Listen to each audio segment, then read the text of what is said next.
This is from Patilla already in the day, Hey, nesekereko mama nankerekejje bino byampuna naye ngate eggwanga bwe lityo bweriyimidde anti omukulu amanyiddwa nga Minister David Bahati avudde nabera ngate ategeeza bannayuganda bonna nti buli muntu anageranga maaso okuteeka ssente mu banka oba ku ssimu bwe zityo ne zirwako ebbanga eddene nga tezikozesebwa gavumenti yo yakubanga ezijjako egende maaso okubanga ate ezikozesa emirimu gy'eggwanga. Kino kyogerako kimunayuganda ampuliriza kubanga kyo tekisosodde bw'oba omanyi nti okozesa mobile money okozesa banka kigenda kubanga ate kikola kikulirayo mu bufunze bakubanga ate bakuyiyiza wali katoyina pulaani za nsimbizo embeera bwetyo bweyimidde naye nga kino kiviiriddeko bankuba kyeyo okusingira ddala okubanga ate bakaaba nti munaba abasinga obungi tebali ku ground kubanga ate bakozesa nsimbi zaabwe balina okubanga ate bakola bakoowa okutuma ab'enganda abakona ab'emikwana nti sente zaabwe bazirya ne basalawo babeere nga beesiga amabbanka gye badde batereka akasimbi naye kino kigeze maaso okubanga ate kigwawo ne kibakuba wala nnyo nnyini ddala bwe lityo eggwanga bwe liyimiridde naye nga simanyi kikyotesa ku nsonga eyo okudda saidi eno ye omukulu amanyiddwa nga Pastor David Kiganda wamu ne mukyala we amanyiddwa nga Cindy Kiganda bwe batyo bagenze mu maaso okubanga ate beebaza Mukama Katonda okubasuulako ekyamagero oluvannyuma lw'ebbanga eddene ddala yasinga tebalaba ku mwana lya myaka nga 8 Mukama yagenze mu maaso okubanga ate abakubako omwana mbanirizaako okufifiijiranyiza akabalungi abagalwaho abampuliriza mu gye bali gye mutusizaako engalo olunaku olwaleero kansuubire nti muli bulungi yonna gye musinza okubanga ate mugyekuumirako. Mukyala wange Cindy Kiganda mukyala omwana omuwala mulungi oyo gwe nawasa Cindy Kalala gwe nawasa Zimbabwe tumaze mu bufumbo emyaka 8 nga tazaala omwana ng'akyabuze naye nga bw'abanga abuulira oba ng'ali ku TV ng'alina programu gy'akola omuntu ng'aleka ne programu mukyala wange gyaliko gyakola okubuuza ekibuuzo kuyo n'amubuuza ekibuuzo ndi mukazi gw'ozaala ddi lwaki tozaala simanyi kiwulidde kakati ye byamutabwanyanga nnyo naŋŋamba ne munnange omuntu obeera olina ku programu oyogerera omuntu n'akubuuza nti lwaki tozaala lwaki oli mugumba oli kusendeza omusajja oli azaabwerere lwaki tozaala ozaala ddi ne mugande bannayuganda tojja basobola wangi tojja kusobola bannayuganda ojja kwabika omutwe gwabwerere gwesaba Mukama tukabirire Mukama agulewo olubuto ozaala omwana era yamuzadde kakati singa budde yabomala nga ali ku ekyo okunoonya ani yamuvumye ani ataamuvumye teyali yabisa omutwe gwekola kyoteekeddwa okukola ani kati okuyozayoza olw'okutuuka ku kkula ly'omwana ewe ogambye abaanikkaati ate mbaagala nnyo mwebale nnyo abaanikkaati ndi mulabi wammwe nno mwebale okutusabira ne Cindy abatumidde wetwogerera kakati abuusabuusa mwana omwana bamuyita Miracle Nakato Kiganda mwana mulongo byebyo byamagero Mukama Katonda byakolera nga gwe wenna ali eyo nga onoonyeza olubuto oluganye gumira awo Mukama essaawa yonna ajja kubanga ate ayanukula essalayo omukyala amanyiddwa nga Dina Eugene ono muyimbi muzungu naye nga akooka Luganda naye bw'atyo yasimula okuseera nga yazadde mwana wa bulenzi atamutegeera yayimbako akayimba ne radio yes omugenzi rest in peace yayimbako ne Papa Sidi yazaakola obuyimba bungi awo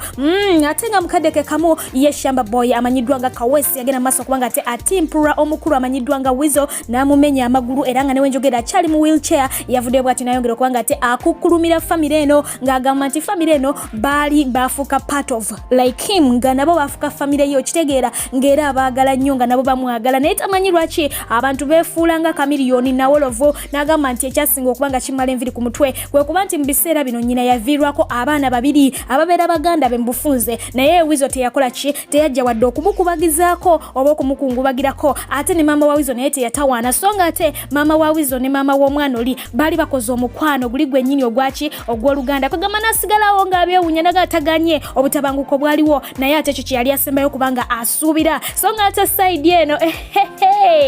aya anti maama w'abaana Nannyunja maama Nannyunja yabikutte edda nabeera nga abizza ewazadi Nannyunja nga bwe yagenda bw'asazeewo akole ki akomewo agamba nti ono azudde ensobi ze atabadde akoze ki alabyeko mu nsi akakasiza nti omusajja amutegeera ali omu yekka zadi Nannyunja abasigadde muli kuki muli ku byammwe omukyalo ono si gwe mulundi ogusoose okunoba nadde bwabba guno ogubadde oba gwakubiri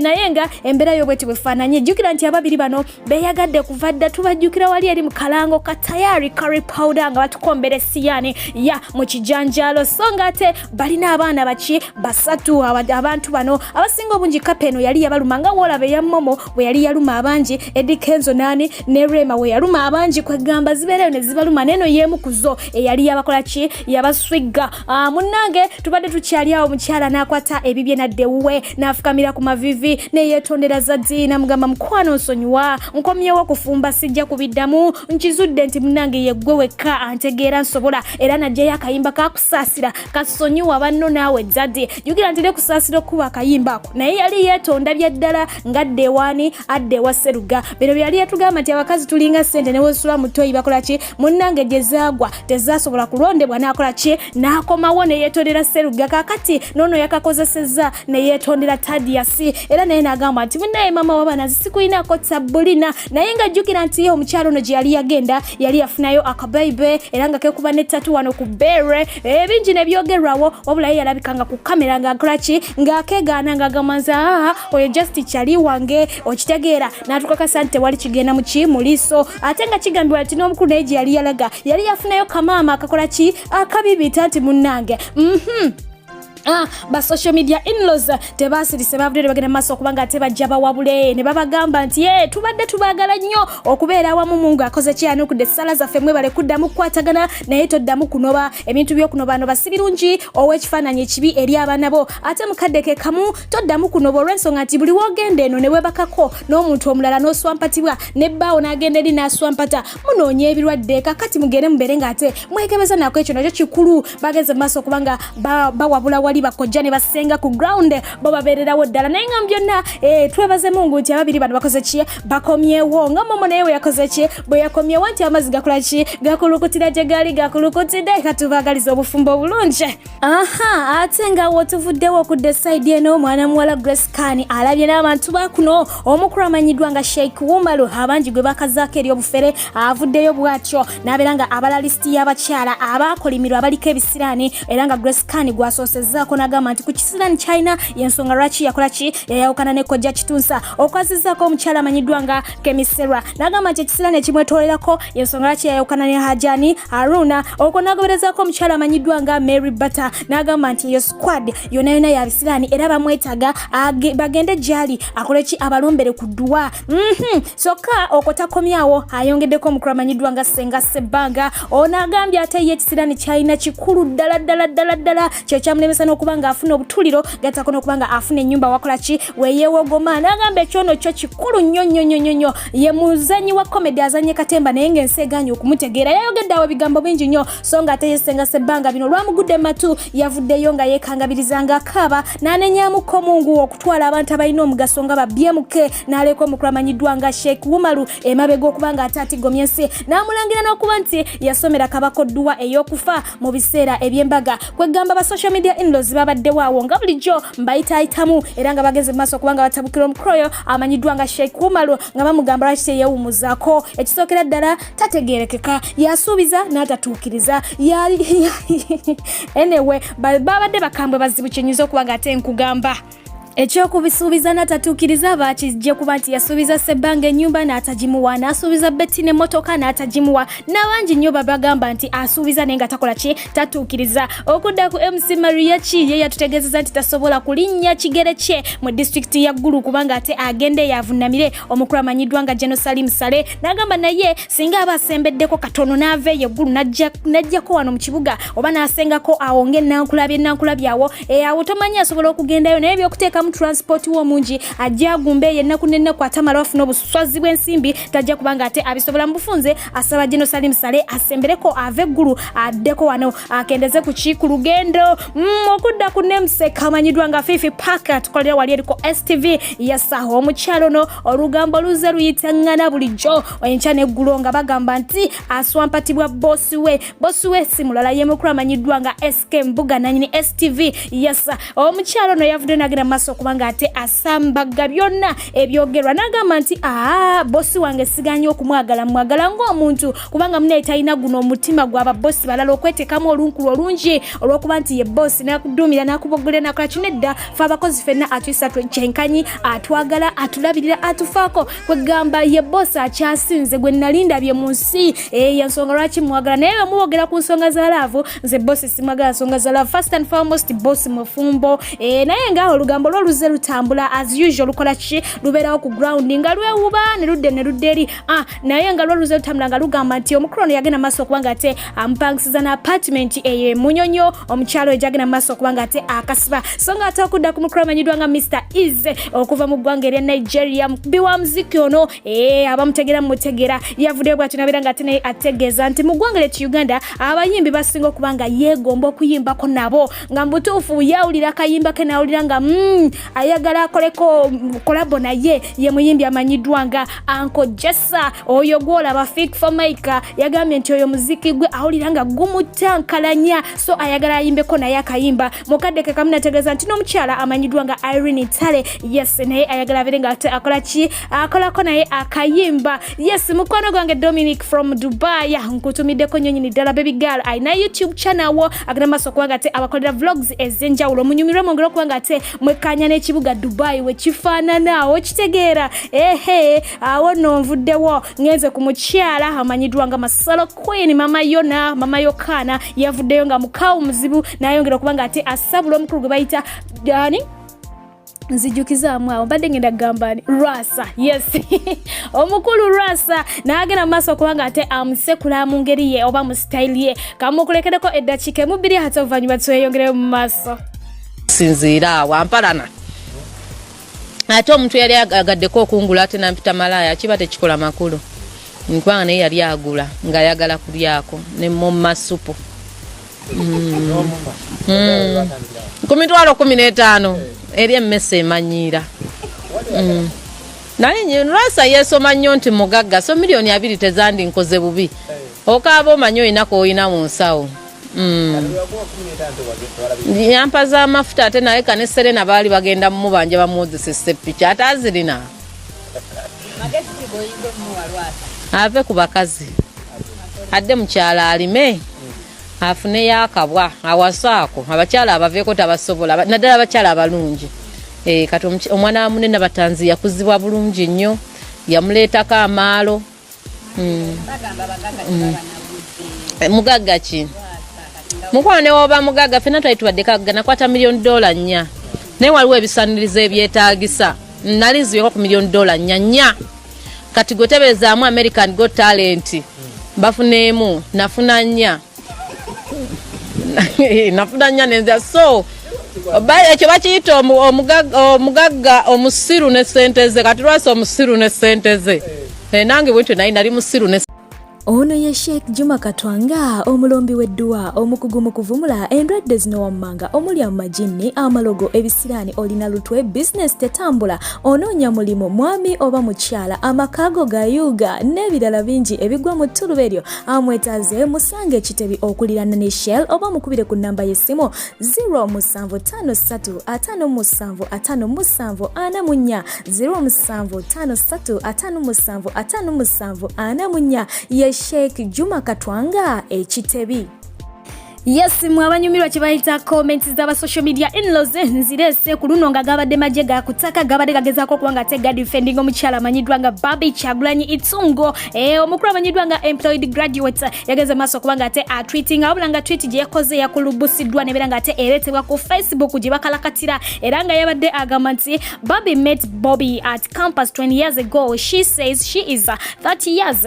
Can you finish campus at 15 years? Bwati yabadde agamba kakati no ba social media in-laws bageze maaso kubanga batandika okumwanukula ono yagambye nti everyone has their own story about this Bobby and Babi. All I know is they are truly in love with each other and they inspire many of us. Oba they met yesterday, oba they met in 1990s, oba they met in 2040, it doesn't matter. Okitegeera nze gyendi tebikola kitebimatalinga. All I want is to meet my very own Bobby as fast as possible. Buli omu alina lugero lwe gwobategeera bulala n'oli abategeera bulala mu mukwano muhabbati tebatina buli omu alina kyakola kikyabayigirako nze bye tebinkwatako so ng'ate ye omulala yavuddeyo n'agamba nti pray for Segirinya to be released from prison. Bobby's age won't add anything to you nor help Ugandans. Her age helps Bobby and their family. People learn to mind your own business. Simu bubi okitegeera tusabira Segirinya ave mu kkomero okitegeera emyaka gya Bobby tegigenda kuyamba gya Bobby tegigenda tuyamba kakubeera okuyamba gwabula giyambani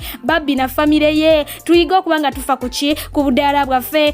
Ono yavuddeyo n'obukambo bw'ekitalo n'amugamba nti kuuma nnyo Namugamba why are you there? Go and investigate on your family. Bwati we yamutegeza nti waliyo ogendo nonyereze ku family yo. Songa tono yavuddeyo nagamba it's possible she could have met him at campus 20 years ago when he was at campus and she had just passed caught there. Okitegeera lwaki munonoza nti kisoboka ayinza okuba yamusika n'emyaka 2 emabega naye nga ayinza okuba nga Bobby ye yali ku campus naye nga ate Bobby yali ayitamu buyisi okitegeera. Songa ate omulala yagambye nti Bobby was a lecturer and Bobby was another lecturer's daughter. Okionfuna Bobby yali lecturer nga asomesa ku campus so nga ate Bobby yali muwala wa lecturer omulala yali asomesa ku campus. Buli omu yavuddeyo ng'ensonga n'agenda maaso kubanga ate agikwasaganya ku lulwe so nga ate omulala yagambye nti all the nyonyoring will not change the fact that she is beautiful and blessed and has such good genes that she looks young than her age. Some people have to move around with their birth certificates to prove how young they are, while some of us always have to labor to convince people that we are older than we look. Bwati bweyategeezezza nti ebyo nebimulekana tebijja kukyusa mazima nti mulungi ate ayina omukisa nti munnanga alina genes ennungi ezimuleetera okuba nti alabika muto okitegeera tafaanana myaka je. Abamu kuffe tulina okutambula ne birth certificates zaffe tunyonyola abantu nti bane tetuli bakulu bwe tuti so nga ate abala tulina kukola nnyo na makeup kwezigula biki tusale ku myaka. Ono yagenze maaso nabira nga amutegeeza nti weewumuzeeko mubaleeji abakazi bamwe okitegeera mukakkaneeko musale pressure so nga ate omulala yamugambye nti that table you're shaking belongs to the quarrelsome people nti emmeeza gy'onyeenya okuba ng'okwata ku Bobby munnange mmeeza y'abantu bayombi bagabi ba level tujja kuba nga ate tukusamulaine ate nga munnange bamukanikidde ddala nga bw'okiwulira. Ono ye yavuddeyo n'abeeraga amunnyonnyola bulambalamba n'amutegeeza nti Bobby ne Bobby basisinkana mu high school yali arepresentinga essomero lye mwe yali asomera lyali ly'abawala bokka n'agamba nti ne basigala nga bamikwano okitegeera era nga yali muki yali mu form 6 vacation kakati bwe yakomawo e Kampala bwe bakola ki bwe batandika omukwano gwabwe ogwannamaddala oguli serious era ebiseera ebyo Bobby yali ali kuki ali ku campus era bw'atyo n'amuconvincinga ekiwejjowejo nga bafunye kaki ka first born. Embera bwati bwe yatambudde eside eyo ba social media in-laws nga bagezaako okubanga bannyonnyola oyo eyabadde yeebuuza ku nsonga ya Bobby okuba nti alina emyaka 35 naye nga ye Bobby yabannyonnyola emyaka gye emituufu mugimanyi bulungi nnyo nnyini ddala. Okudda ku bantu baffe abazaaliddwaho olunaku regulo kwe kuli mwana mulenzi amanyiddwa nga Shaukan Walugembe. Mami agamba nti akuyagala ebitenkanika happy birthday baby boy. Yes agamba nti gyali akulowoozaako 24/7 so nga ate yo famire y'omukyala ino nga bagiyita famire ya Ntanga egamba nti eyagaliza mwana muwala n'amanyiddwa nga Linton Goretti Namakula amazaalibwa amalungi bakuyagala ebitenkanika baby girl so nga ate mu kaseera ke kamu mwana muwala amanyiddwa nga Nasazi Angel agamba nti ali Kigali. Yes birthday yabadde yalunaku lwaggulo happy birthday baby girl so nga ate mwana muwala amanyiddwa nga Kawala Fiona agamba nti ayagaliza brother we amanyiddwa nga Kawanguzi James amazaalibwa amalungi so nga ate Yescovia Mwanza agamba nti ali Dubai naye gabadde mazaalibwa ge ate nga n'omukyala amanyiddwa nga Emily Pamela agamba nti ayagaliza omwana we amazaalibwa amalungi amanyiddwa nga Yasmin Nantambi Semambo bwente bwensobodde okuba nga ate nkutusaako abantu abazaalibwa olunaku olwaliro katubagalize amazaalibwa amalungi bazaaliddwa lwaggulu nno naye nga nammwe abazaaliddwa olwaliro tubagaliza amazaalibwa amalungi ngera kubanga ate mbalekerako olutalo wakati w'omukyala amanyiddwa nga Nankya Jomie n'omukulu amanyiddwa nga Hanso Bali luno era nga ddala Bali luno yes bagenze maaso okuba nga ate baabika awo kansaba mutanzi ate 10 mpera hagira abankumira batandika okuba nga musubscribinga mugende mbasomere nga ate musubscribinga ku Fifi J the news ankan page kipenzi nga bulijjo habeera Fifi J hata 10 mpera abankumire mubeere bulungi mbagala nnyo mweraba. Anthony, nze manyi in my life sikuvumangako, that is one. Ekyo nkyogera. Fesi yo ngenda giri wanze gola baliro. It is okay. Nenda luzira. Letter recording jangu twesange ku office olete recording eraga nti nakuvuma eragamu ebigambo bye nakuvuma saa 8 nja kuba ntuusa we nabazifunye jambo mumpe wa miti sagala kumanyira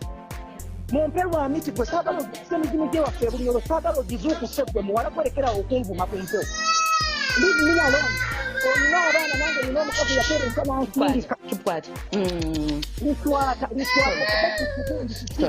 Sorry. No, the more manyani ava ku TV. Sebe bakola men.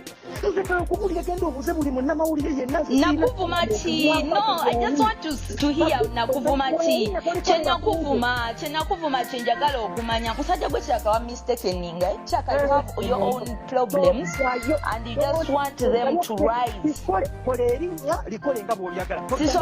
Sisobola kubato like chaka wakanda babulabi, but that is not. Ebyadala nze Hanson kyemanye ekyakunyiza kyali kimu kugamba mbu ennyimba zo tezinyumira ate munayenza omuntu tosobola kufosinga muntu. No, bino obulamu bwansi Hanson okufa kyateeka otegeera kuno omuzannyo gw'okufa kyateeka nti nze nja kusookayo naye naawe ojja kujja anytime okitegeera totiisatiisa abantu Hanson stop that, okay?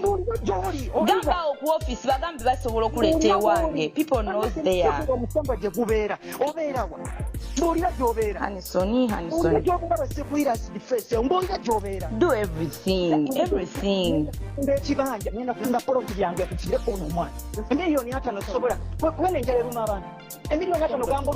Sikuvumangako in my life nze mugambe leeta akatambi akalaga mbu nakuvuma. Leeta akatambi nga nakuvuma kusange wali ku office wabakama bange. Sikuvumangako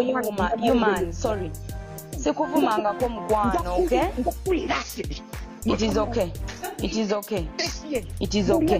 is fine.